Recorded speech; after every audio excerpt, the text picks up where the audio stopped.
हाय, good morning, सुप्रभात। Top 20 के आज के इस मंडे एडिशन में आप सबका स्वागत है। थोड़ा दायरे में भारतीय बाजार है, उस दायरे में थोड़ा सा मामला थोड़ा ठंडा पड़ रहा था पिछले हफ्ते की क्लोजिंग तक आते आते। आज फिर ऐसा इंडिकेशन है कि फ्लैट ही खुलेंगे, लेकिन 40-50 पॉइंट इन ग्रीन भारतीय बाजार कामकाज की शुरुआत करने की तैयारी कर रहे हैं। ग्लोब में ऐसा कुछ है नहीं एक्शन। यूएस के मार्केट देखोगे फ्राइडे को आप, तो यूएस में तो आजकल ये समय वो है जब वो इमेजेस आती हैं लंबे लंबे ट्रैफिक जैम्स की, पूरा शहर घूमने निकल जाता है। ये टाइम वो होता है जब फ्यूल कंजम्पशन बढ़ रहा होता है, ग्लोबली ब्रेंड के दाम बढ़ने लगते हैं। आजकल तो माहौल अलग हो गया है, ब्रेंड की कहानी थोड़ी सी पिटी सी है। नहीं तो ये समय होता था हॉलीडे पीरियड, लोग कच्चे तेल में तेजी करते थे इसी हॉलीडे पीरियड के चलते। तो कहाँ कामकाज होगा यूएस में ना। फ्राइडे को कुछ हुआ एक्शन, फ्लैट थे यूएस के बाजार, फ्यूचर्स आज सुबह एकदम फ्लैट कामकाज कर रहे हैं। तो ठीक, और इवन एशियन पियर्स भी ऐसे ही हैं, गिफ्ट निफ्टी भी वैसे ही है। पूरा ग्लोब थोड़ा सा ठंडा कामकाज, कंसोलिडेशन का मूड लार्जली। ऐसे में स्टॉक स्पेसिफिक एक्शन पे फोकस करना चाहिए, ज्यादा अकलमंदी वही होती है। कौन कौन से स्टॉक्स रेडार पे रख सकते हैं उनकी चर्चा कर लेंगे हम लोग। किसी ना किसी वजह से आज ट्रेड में फोकस में रहेंगे। अब कहाँ ट्रेड के, कहाँ इन्वेस्टमेंट के समीकरण बेहतर बैठ रहे हैं, वो आपका फाइनेंशियल एडवाइजर, वो आपका ब्रोकर आपको बेहतर गाइड करेगा। अपन मिलकर यहाँ पे सिर्फ होमवर्क कर रहे हैं। आशीष भाई साहब, गुड मॉर्निंग। कैसा मूड और शुरुआती दो स्टॉक्स कौन से? Good morning. और मूड तो काफ़ी बढ़िया है, क्योंकि पिछले कुछ हफ्तों से देखें तो जो ब्रॉडर मार्केट्स हैं यहाँ पर स्टॉक्स में आपको काफ़ी बढ़िया मूव देखने को मिलेंगे। गले को क्या हो गया? हाँ, गला थोड़ा सा खराब है और पिछले 2 हफ्ते से हो गए लगातार गला खराब ही चल रहा है। आज तो बड़ा अजीब सा साउंड कर रहा है। थोड़ा सा कोऑपरेट करिएगा, कोई विकल्प नहीं है मेरे पास, बात तो करनी ही पड़ेगी। बात करते हैं सिल्वर की। सबसे पहले सिल्वर में बहुत बड़े हिस्टोरिक मूव्स यहाँ पर देखने को मिल रहे हैं और मैं देख रहा था कि 1950 के बाद सबसे बड़ी रैली यहाँ पर देखने को मिली है। इनफैक्ट 6 सेशन में 25% की तेज़ी सिल्वर में। आज सुबह जब मैंने अपना फ़ोन सबसे पहले देखा तो देखा कि सिल्वर $80 के पार चला गया इंटरनेशनल मार्केट्स में। हालांकि उन स्तरों से अगर आप देखें तो थोड़ा सा ऑफ हाइज हुआ है, लेकिन आप सोचिए कि पिछले 6 सत्रों में 25% की तेज़ी। तो इन्हीं संकेतों के साथ शुरुआत कर रहे हैं। अब हिंदुस्तान कॉपर और हिंदुस्तान जिंक इन स्टॉक्स को तो इतना डिस्कस कर लिया है कि अब बच्चा जानता है देश का कि हिंदुस्तान जिंक को कितना बड़ा फ़ायदा होगा, लेकिन ये रैली काफ़ी ज़्यादा हो चुकी है। तो आज MCX ये स्टॉक है जो आपकी लिस्ट में रहेगा, और इसके पीछे कारण ये कि चाहे कॉपर को देखें या सिल्वर को देखें, दोनों में जो हिस्टोरिक मूव्स देखने को मिल रहे हैं। अब लोगों का, जिन्होंने कभी लाइफ में मेटल ट्रेड नहीं किए, कमोडिटी ट्रेड नहीं की, अब उनका भी कंफर्ट आ रहा है कि वो MCX में फ्यूचर्स में पोजीशन ले लें सिल्वर के ऊपर या फिर कॉपर के ऊपर। तो मैं मान रहा हूँ कि हो सकता है कि आगे जाके इसके चलते आपको देखने को मिले कि जो एवरेज डेली टर्नओवर है इसमें बढ़त आपको देखने को मिलेगी MCX में। और एक खास बात ये भी है कि स्टॉक स्प्लिट भी होने वाला है, 2 जान को एक्स डेट है इसकी। तो इसके चलते MCX ये स्टॉक है लगातार लाइफ हाइस पर बना हुआ है, बड़ा स्ट्रॉन्ग अप ट्रेंडिंग स्टॉक है। तो इस स्टॉक को आप अपने रडार पर रखिएगा। अगला स्टॉक है वरुण बेवरेजेस, यहाँ पर फोकस रखें।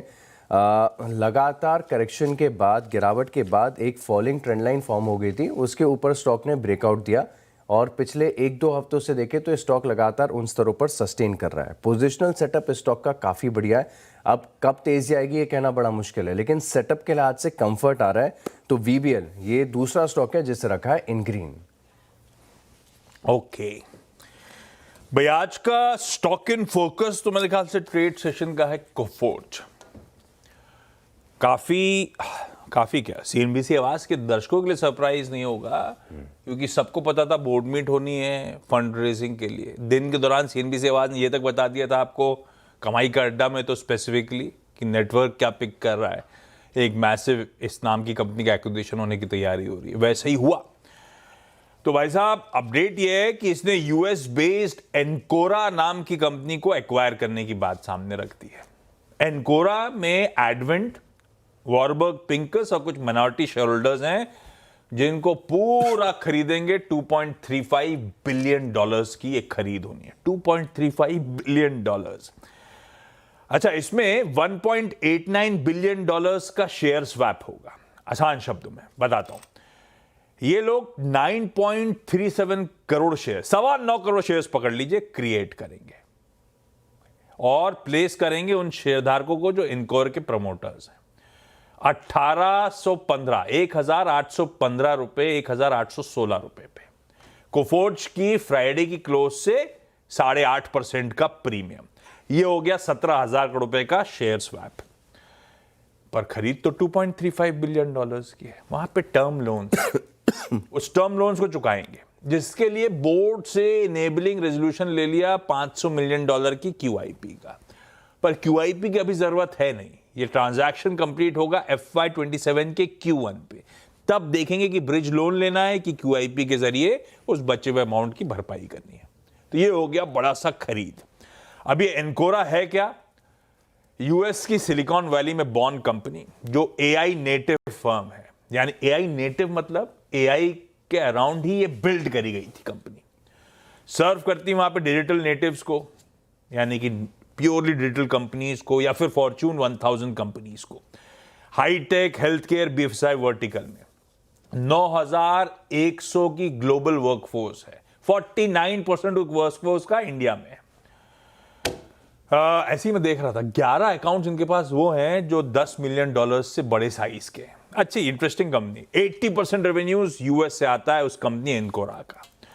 अब इन्होंने वैसे एक प्रोफॉर्मा फाइनेंशियल्स भी दे दिए हैं कि FY27 के Q1 में डील खत्म हो रही होगी, तो FY27 का हमारा उसका मिलके कंबाइंड फाइनेंशियल्स कैसे होंगे, EPS एक्रेटिव होने वाला है। ये सीधा सीधा गणित उन्होंने लिख कर दे दिया है। इस देश का सबसे बड़ा IT कंपनी द्वारा किया गया फॉरेन एक्विजिशन है ना। रिलीज एकदम राइटली कहती है, upfront press release defining moment है इस फर्म के लिए। पर एक इशू है, ट्रांजैक्शन स्ट्रेटेजिकली स्ट्रांग है पर पूरी तरह से फ्रंट लोडेड है फाइनेंशियल्स के तौर पे।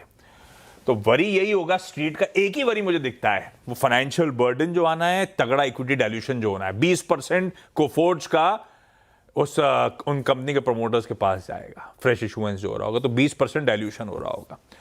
पर कोफोर्ज को AI में जिसकी चर्चा दुनिया कर रही है, इंप्लीमेंटेशन का समय हो रहा है, उसमें खूब तगड़ी ग्रिप मिल रही होगी, खूब तगड़ा कॉम्पिटिटिव मोड मिल रहा होगा। तो बहुत आकलन पहले मैंने टीम में रखा, फिर टीम से हटाया। मैंने कहा सरदर्द लूँ इस स्टॉक को, पर लॉजिकली मैं इसको थम्स अप ही दिखा रहा हूँ।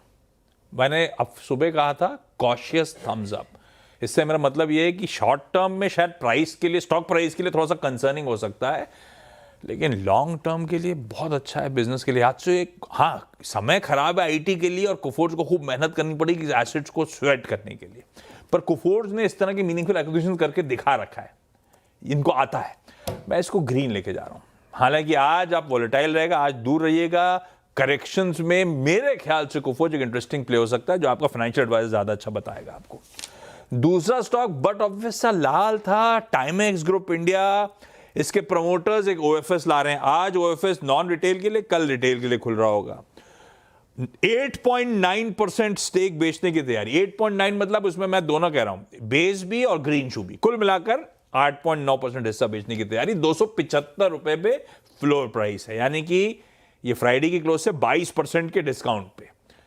आज हो सकता है दबाव में हो, देखते हैं किस तरह से इंस्टीट्यूशनल इन्वेस्टर्स का पार्टिसिपेशन हो रहा है। उसके बाद कल सुबह टीम में फिर अपडेट लेंगे। आज लाल रख रहा हूं इसको। एक कोफोर्ज कॉशियस ग्रीन है, टाइमेक्स लाल है। अगले कौन से भाई साहब? अगला स्टॉक है मॉइल है, यहाँ पर आप रखिएगा फोकस मॉइल। और इससे पहले एक और स्टॉक है डिक्सन की बात कर लेते हैं। लगातार इस स्टॉक को हम डिस्कस करते जा रहे हैं। बड़ी गिरावट देखने को मिल रही है। इनफैक्ट शुक्रवार को भी देखें तो मार्केट ऐसा कुछ खास वीक नहीं था, लेकिन इसकी क्लोजिंग बड़ी नेगेटिव साइड पर देखने को मिली है और ऑलमोस्ट 2.5% की गिरावट फ्राइडे को नजर आई। अब इसी के साथ वीकली चार्ट्स पर, यानी बड़े टाइम फ्रेम के चार्ट्स पर एक क्लियर ब्रेकडाउन यहाँ पर विजिबल हो गया है और स्टॉक बहुत ज़्यादा अंडर परफॉर्म कर रहा है। एक इनहेरेंट वीकनेस है, लेकिन इस स्टॉक में भी खासियत ये है कि कब ऑफलोज हो जाता है, कब इसमें इंस्टीट्यूशंस की बाइंग आ जाती है, कहना मुश्किल है, क्योंकि लॉन्ग टर्म की स्टोरी इसकी भी बहुत अच्छी है। हालांकि वैल्यूएशन बड़े महंगे हैं, लेकिन ये स्टॉक लगातार गिरावट दिखा रहा है, चार्ट कमज़ोर है।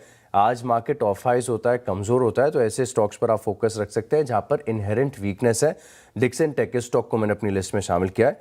इसके अलावा आप मॉइल की बात कर लेते हैं और पूरा मेटल स्पेस, माइनिंग स्पेस, ज़बरदस्त मूव आपको देखने को मिल रहे हैं। चाहे आप NMDC का चार्ट देखें, हिंदुस्तान कॉपर देखें, हिंदुस्तान जिंक देखें। हालांकि जो फेरस कंपनीज हैं, स्टील कंपनीज, इनमें अभी तक इतने बड़े मूव्स देखने को नहीं मिले, लेकिन मॉइल का चार्ट बड़ा इंटरेस्टिंग है। अब मॉइल में खास बात यह है कि पिछले कुछ सत्रों से आप देखें तो लगातार प्राइस वॉल्यूम एक्शन देखने को मिल रहा है, यानी स्टॉक में तेजी आ रही है और जो वॉल्यूम बिल्डअप हो रहा है ये भी मोर देन एवरेज देखने को मिल रहा है। 4 सत्रों से देखें तो लगातार अच्छी वॉल्यूम्स के साथ स्टॉक में खरीदारी देखने को मिल रही है और पिछले 5 सेशन से लगातार हायर हाइज और हायर लोज के फॉर्मेशन देखने को मिल रहे हैं। 5 सत्रों से स्टॉक चल भी काफ़ी ज़्यादा चुका है लेकिन हाई से करेक्टेड भी है, तो इसी के चलते 365 रुपये के आसपास मॉइल आपको मिल रहा है। मैं मान रहा हूँ कि इसमें तेज़ी आ सकती है। देखिए 7 दिनों में ऑलमोस्ट 13-14% की तेज़ी आ गई है, 14 दिनों में 16% चल चुका है ये स्टॉक का, तो इसी के चलते मॉइल ऐसा है जहाँ पर आप रखेंगे फोकस। अगर आज भी मेटल्स का एक दिन आता है तो यहाँ पर नज़र रखनी चाहिए। डिफेंस एक्विजिशन काउंसिल की टली हुई पिछले हफ्ते की बैठक आज होगी, ऐसा लक्ष्मण ने पिक करा है। अपडेट हमने हेडलाइन पे चला भी दिया है। आई एम होपिंग आज तो हो ही जाएगी रक्षा मंत्री की अगुवाई में। हाँ, फ्राइडे को ही थी ना पहले बैठक, फ्राइडे को थी। तो फ्राइडे को भी ये स्टॉक मेंशन कर रहे थे। सैडली ऊपर अच्छे चले थे शुरुआत में, कूल ऑफ हो गए। बीईएल दिखाइए स्क्रीन पे इंट्राडे, बीडीएल दिखाइए, फ्लैट बंद हुए थे, इन रेड बंद हुए थे। ये देखिए आज फिर रडार पे रखते हैं क्योंकि कहा तो ये जा रहा है कि 80,000 करोड़ रुपीस के और लार्जली मिसाइल सिस्टम्स प्रोक्योरमेंट के लिए। तो मैं बीईएल और बीडीएल को, भारत डायनेमिक्स लिमिटेड को ग्रीन रख रहा हूं, आप लोग सिर्फ रडार पे रखिएगा। फ्राइडे को वैसे ही मामला ठंडा पड़ा था, आउटकम आने दीजिए, उसके बाद देखिए किस तरह का एक्शन हो रहा है। लेकिन ये 2 स्टॉक्स खास तौर पे रडार पे। अगले 2 GCPL, FMCG स्टॉक्स, इनमें भी स्ट्रेंथ आपको देखने को मिल रही है। मुझे नेस्ले का भी चार्ट काफ़ी ज़्यादा पसंद है और GCPL इसका भी चार्ट बड़ा इंटरेस्टिंग लग रहा है। अब पिछले 3 हफ्तों से देखें तो लगातार हायर हाइज और हायर लोज देखने को मिल रहा है और इस शो के दौरान काफ़ी बार डिस्कस करके समझ लिया है कि ये सबसे क्लासिकल चीज़ होती है अप ट्रेंड को आइडेंटिफाई करने के लिए। अब जब लगातार आपको वीकली चार्ट्स पर यानी बड़े टाइम फ्रेम पर हायर हाइज और हायर लोज देखने को मिले तब आप समझिए कुछ खास है। अच्छा, GCPL में कन्विक्शन नेस्ले के मुकाबले इसमें इसके लिए भी आ रहा है क्योंकि अगर आप यहाँ पर वीकली चार्ट को देखेंगे, एक छोटा सा राउंडिंग बॉटम जो कि अक्यूमुलेशन आपको बता रहा है वो विजिबल है और इसके ऊपर ब्रेकआउट भी देखने को मिला। हालांकि स्टॉक में अगर आप देखें तो बड़ा ब्रेकआउट आपको देखने को मिलेगा 1240 के पार। सेटअप काफ़ी अच्छा है, FMCG स्पेस चली नहीं है, अट्रैक्टिव भी लग रही है, इसी के चलते स्टॉक को इन ग्रीन लेके चल रहा हूँ। अगला स्टॉक है इन रेड लेके चलेंगे IEX को, और ये स्टॉक है जो बिल्कुल चलने का नाम ही नहीं ले रहा है। मार्केट कहाँ से कहाँ हो गया, सारे सेक्टर्स में एक एक करके थीम में तेज़ी आ चुकी है, लेकिन ये स्पेस ऐसी है और ये स्टॉक ऐसा है जिसमें एक इनहेरेंट वीकनेस है लगातार, क्योंकि इसका तो बिजनेस मॉडल भी कपलिंग के चलते खतरे में चल रहा है। तो इसी के चलते आप देखें तो 135 रुपये के आसपास आ रहा है। शुक्रवार को भी 2.5-3% की गिरावट देखने को मिली थी, एक महीने में 8% करेक्टेड है ये स्टॉक। पैटर्न बहुत ज़्यादा वीक है और किसी भी टाइम फ्रेम पर देखें तो सिर्फ और सिर्फ गिरावट यहाँ पर आपको नजर आएगी। इसके चलते IEX इस स्टॉक को रखा है इन रेड। लेंसकार्ट सॉल्यूशंस को ग्रीन रखता हूं, हालांकि बहुत आउट परफॉर्म कर चुका है पर बढ़िया है। ग्लोबल बिजनेसेस, पहले एक्विजिशन का अपडेट आया था कोरिया रिलेटेड पिछले हफ्ते, अब आया है कि यूके में सब्सिडरी का गठन कर रहे हैं स्टेलियो वेंचर्स यूके।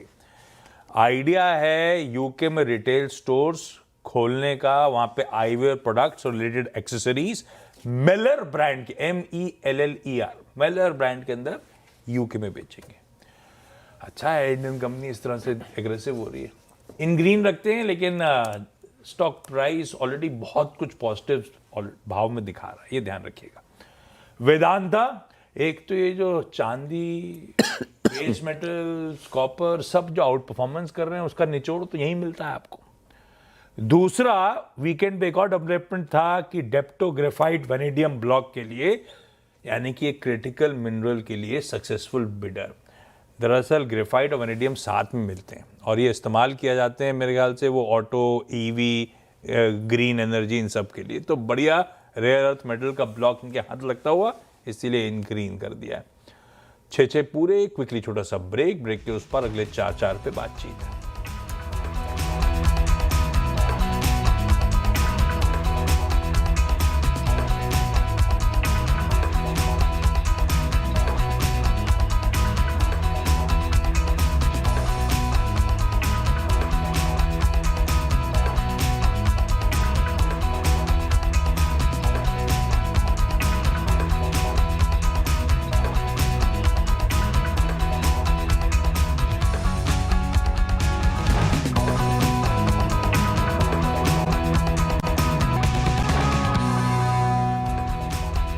चलिए ब्रेक के बाद आपका स्वागत है और अगले चार स्टॉक्स की बात कर लेते हैं। अगला स्टॉक है मेरी लिस्ट में हाइकिल, इसे इन रेड लेके चल रहा हूं। खबरों के चलते फोकस में रहेगा। दरअसल आप देखें तो कंपनी ने एक अपडेट देकर ये बताया है कि करीब करीब 81 करोड़ की जो सेल्स है ये इन्फ्लेटेड देखने को मिली थी और इसके पीछे एक एम्प्लॉय का फ्रॉड है। हालांकि कंपनी बता रही है कि कोई भी साइफरिंग ऑफ फंड्स देखने को नहीं मिला है और Q4 of FY25, Q1 of FY26 and Q2 of FY26 यानी जो प्रीवियस क्वार्टर था इनमें ये आंकड़ों में थोड़ी सी गड़बड़ी यहाँ पर देखने को मिली है और कंपनी बता रही है कि कोई भी जो साइफरिंग ऑफ फंड्स है बिल्कुल देखने को नहीं मिला, लेकिन एक फ्रॉड पकड़ा गया है। 81 करोड़ है, अपने आप में सिग्निफिकेंट होता है और इस स्टॉक को चुनने का कारण ये भी है कि स्टॉक बहुत ज़्यादा नोज डाइव कर रहा है। किसी भी तेजी में इस स्टॉक में फिर लगातार ऑफ हाइज का एक्शन देखने को मिलता है। मैं अभी इसका चार्ट भी देख रहा था लंबी अवधि का, ये जो 730 रुपये का इसका ऑल टाइम हाई हुआ करता था अब वो घटकर करीब करीब 234 रुपये पर आ रहा है। तो स्टॉक में लगातार गिरावट आपको देखने को मिल रही है और ऐसी खबरें जब बीच में आती है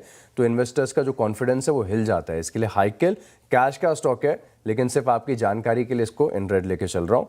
अगला स्टॉक है इन्फोसिस, यहाँ पर भी आप रखिएगा खास फोकस और स्लाइट वीकनेस देखने को मिल रही है सभी आईटी स्टॉक्स में। खासतौर पर देखें तो जो फ्राइडे का सेशन में था, चाहे इसमें आप टीसीएस को देखें, इन्फोसिस को देखें, एम्फोसिस को देखें, स्लाइट वीकनेस है यहाँ पर चार्ट्स पर और इसी के चलते आज भी थोड़ा सा ऑफ हाइज का एक्शन देखने को मिल सकता है।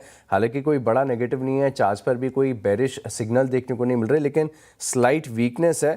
थोड़ी सी गिरावट फ्राइडे को देखने को मिली थी, इसके चलते इन्फोसिस को रख रहा हूँ इन रेड। ओके अगले दो में भाई एक तो ये ऑटो एंसरी हो गई, स्टील स्ट्रिप्स व्हील SSWL। इन्होंने अनाउंसमेंट दिया कि ये अपने गुजरात, इनके पास सब्सिडरी के पास लैंड थी, उस सब्सिडरी से लैंड एक्वायर करेंगे और एलॉय व्हील्स की मैन्युफैक्चरिंग यूनिट लगाएंगे। इनिशियल कैपेसिटी होगी 1.2 मिलियन यूनिट्स यानी कि 12 लाख यूनिट्स की, जिस पे 300 करोड़ का केपेक्स खर्च करेंगे और साथ साथ एल्यूमिनियम स्टीयरिंग नकल का नया मैन्युफैक्चरिंग प्लांट भी लगाएंगे। 6 lakh units per annum initial capacity के साथ 120 करोड़ रुपए वहां खर्च करेंगे। इनका कहना है जिस तरह की डिमांड सिनेरियो इवॉल्व हो रहा है उसके चलते ये एग्रेसिव केपेक्स कर रहे हैं। स्टील शिप्स को ग्रीन रख दिया भाई इस बैकड्रॉप पे। ये हाल मेरे ख्याल से 2-3 महीने पहले लिस्टेड कंपनी है सोलर वर्ल्ड एनर्जी सॉल्यूशंस। ये कंपनियां सब पता नहीं, या तो साल के एंड में ऑर्डर डोल आउट बंद ही नहीं हो रहे हैं, बहुत ऑर्डर्स आ रहे हैं ऐसे ऑर्डर्स आ रहे हैं। तो इनको ईपीसी यानी कि इंजीनियरिंग प्रोक्योरमेंट और कंस्ट्रक्शन पैकेज मिला है 250 megawatt grid connected solar PV project का। 725 करोड़ का ये ऑर्डर एनटीपीसी रिन्यूएबल एनर्जी से सोलर वर्ल्ड एनर्जी को मिला है, तो इसको ग्रीन कर दिया। लास्ट के दो कौन से भाई? सिग्निफिकेंट है, 750 करोड़ का ऑर्डर बताया ना आपने? 750। हाँ, ये 2300 करोड़ की तो मार्केट कैप है। ये वैसी हो रहा है जैसे वो पिछली वाली कौन सी थी, विक्रन, बैक टू बैक 3 दिन उसे ऑर्डर मिलना बंद ही नहीं हो रहे थे। जबरदस्त ऑर्डर विन्स यहाँ पर स्टॉक्स में देखने को मिल रहा है। आखिरी दो स्टॉक है क्रॉम्पटन ग्रीव्स। आपको याद होगा कि थोड़े दिन पहले स्टॉक की भी चर्चा हमने की थी, लगातार इसमें भी बहुत ज़्यादा गिरावट आपको देखने को मिल रही है। लेकिन जिस दिन आपको पता है उस दिन मोतीलाल ओसवाल की तरफ से इनिशिएटिंग कवरेज रिपोर्ट आ गई थी, तो लाइकली एक्शन रिवर्स हो गया, लेकिन फिर सस्टेन नहीं कर पाया। आज इन ग्रीन लेके चल रहा हूँ फॉर अ चेंज। दरअसल आप देखें तो कंपनी ने अपडेट देकर ये बताया कि यहाँ पर एक नियुक्ति देखने को मिली है और कंपनी ने head of innovation and CTO ये नियुक्त किया है और 2 जनवरी से इनकी नियुक्ति हो जाएगी। अनीता पंसारे इनका नाम है। इनका मैं देख रहा था कि प्रीवियस एक्सपीरियंस कैसा ज़बरदस्त है। एक तो विदेशों में पढ़ के आई है, 25 साल से ज़्यादा का अनुभव है और फिलिप्स और कमेंस जैसी जो बड़ी कंपनीज़ हैं यहाँ पर आप देखें तो कंपनी इन्होंने काम किया हुआ है। तो वैसे क्रॉम्पटन ग्रीव्स के प्रोडक्ट्स वगैरह सब कुछ अच्छा है, इतनी बढ़िया पोजीशनिंग है, लेकिन ये स्टॉक चलने का नाम नहीं लेता है। अब देखते हैं क्या इस अपॉइंटमेंट के बाद फर्दर कंपनी की स्ट्रैटेजी, ब्रांड्स और टेक्नोलॉजी में कुछ एडवांसमेंट आता है कि नहीं आता है, ये लाइकली मॉनिटरेबल रहेगा। आज का प्राइस एक्शन इसमें क्लोजली मॉनिटर करें। क्रॉम्पटन ग्रीव्स इस स्टॉक को इन ग्रीन लेके चल रहा हूँ। आखिरी स्टॉक है मझगांव डॉक, और जैसे कि थोड़ी देर पहले हम डिस्कस भी कर रहे थे कि फ्राइडे को जो DAC की बैठक होनी थी, इसके चलते सभी डिफेंस स्पेस के स्टॉक्स में आपको ज़बरदस्त एक्शन देखने को मिला। लेकिन जब खबर आ गई कि ये बैठक टल गई है तो ऑफ हाइज के एक्शन भी आ गए। अब आज ये बैठक होनी है तो देखेंगे कि दोबारा डिफेंस स्पेस के स्टॉक्स में कैसा एक्शन आपको नजर आए। लेकिन शिप बिल्डिंग पर सरकार का लगातार फोकस है और 44,700 करोड़ की आप देखें तो मैरीटाइम इंडस्ट्री को सरकार सपोर्ट कर रही है। इसी के चलते मझगांव डॉक इस स्टॉक को रखा है इन ग्रीन। लास्ट के 2 में एक इंडिया पेस्टिसाइड्स को इन ग्रीन करा क्योंकि कंपनी को ऑस्ट्रेलिया से एक फंगिसाइड फॉर्मुलेशन के लिए रजिस्ट्रेशन मिल गया है। ये कह रहे हैं हमारी इंटरनेशनल प्रेजेंस स्ट्रेंथन होगी इसके चलते और एक्सपोर्ट रेवेन्यूज में इनहैंस्ड कंट्रीब्यूशन आ रहा होगा। इन ग्रीन रखा इस डेवलपमेंट पे। एक आमतौर पे चर्चा में नहीं आती, जॉन कॉकरेल इंडिया, इसमें एक लार्ज ट्रेड हुआ। अब वो ठीक है, कौन बेचा कौन खरीदा नहीं, इसमें रमेश श्रीचंद दमानी ने फ्राइडे को 27,500 शेयर्स 27,500 शेयर्स खरीदे हैं 4,700 के भाव पे, और फ्राइडे को ही इंचअप करना शुरू कर गया स्टॉक। तो सिर्फ रडार पे रखेंगे, दमानी सर एंटर कर रहे हैं तो रडार पे रखेगा ये बाजार। आज शायद हरकत में हो, इसीलिए। वैसे फ्राइडे को ऑलरेडी अच्छी हरकत आ चुकी है, ये ध्यान रखिएगा। 10 स्टॉक्स पूरे, क्विकली छोटा सा ब्रेक के उस पार्ट टीम्स का एक quick wrap up.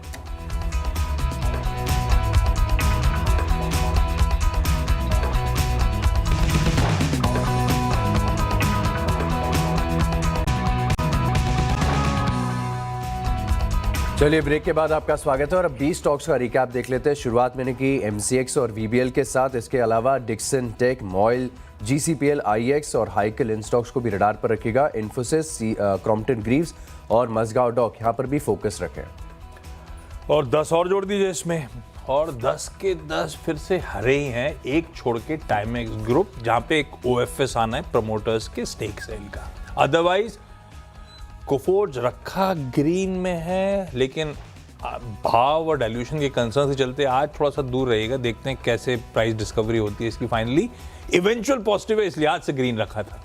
Bharat dynamics, BEL, Lenskart, Vedanta, steel strip, solar world, India pesticide, John cockerel, अलग अलग रीजन के चलते सब आज मंडे सेशन के लिए इन ग्रीन, और रीजन स्पेसिफाइड आपकी स्क्रीन पर।